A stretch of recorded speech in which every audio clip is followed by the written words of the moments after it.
नमस्कार दोस्तों, the Indian diplomats पर आपका स्वागत है। यूएन में भारत जब कोई भी रिजोल्यूशन लाता है, चाहे वो आतंकवाद के खिलाफ हो या फिर अंतर्राष्ट्रीय व्यापार संबंधी कोई संधि या फिर कहें वैश्विक विकास का कोई योजना हो, मतलब कुछ भी हो, सिर्फ भारत प्रस्ताव रखे। सभी देश ऐसे मुद्दे पर सहयोग करते हैं, परंतु चीन भारत के मुद्दे के विरोध करते हुए वीटो पावर का इस्तेमाल करके रोक देता है। ताजा उदाहरण के लिए देखा जाए तो हाल ही में पीएम मोदी एससीओ समिट से भारत वापस आते ही चीन ने 16 सितंबर को भारत और अमेरिका द्वारा लश्कर ए तैयबा यानी कि LET के भारत के मोस्ट वांटेड आतंकवादी साजिद मीर को संयुक्त राष्ट्र सुरक्षा परिषद की 1267 अलकायदा प्रतिबंध समिति के तहत वैश्विक आतंकवादी के रूप में सूचीबद्ध करने के प्रस्ताव पर रोक लगा दिया था। पिछले कुछ दिनों में यह तीसरी बार है जब चीन ने इस तरह के प्रस्तावों को अवरुद्ध किया था। इसने पहले लश्कर के अब्दुल रहमान मक्की को और फिर जमात उद दावा यानी कि JUD के नेता अब्दुल रऊफ अजहर को मंजूरी देने वाली प्रस्ताव को रोक दिया था। चीन ऐसा बहुत बार किया है, लेकिन अब भारत भी चीन के खिलाफ उसके प्रस्तावों को पारित होने से रोक देता है।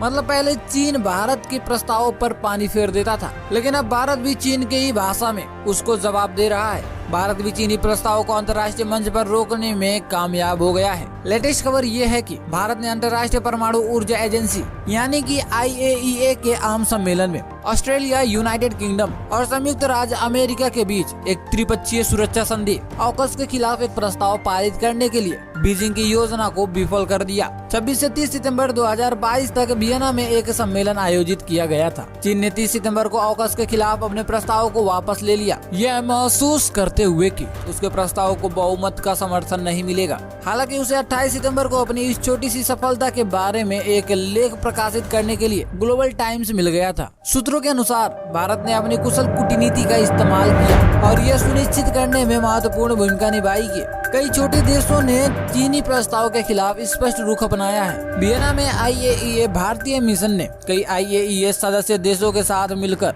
IAEA द्वारा किए गए तकनीकी मूल्यांकन की सुदृढ़ता को पहचानते हुए पहल का एक उद्देश्यपूर्ण दृष्टिकोण लिया। सूत्रों के अनुसार चीन ने ऑस्ट्रेलिया के परमाणु ऊर्जा से चलने वाली पनडुब्बियों प्रदान करने की मांग के लिए AUKUS के खिलाफ एक प्रस्ताव पारित करने की कोशिश किया। चीन ने तर्क दिया कि यह पहल परमाणु अप्रसार संधि यानी कि NPT के तहत उनकी जिम्मेवारियों का उल्लंघन है। चीन ने इस संबंध में IAEA की भूमिका की भी आलोचना की।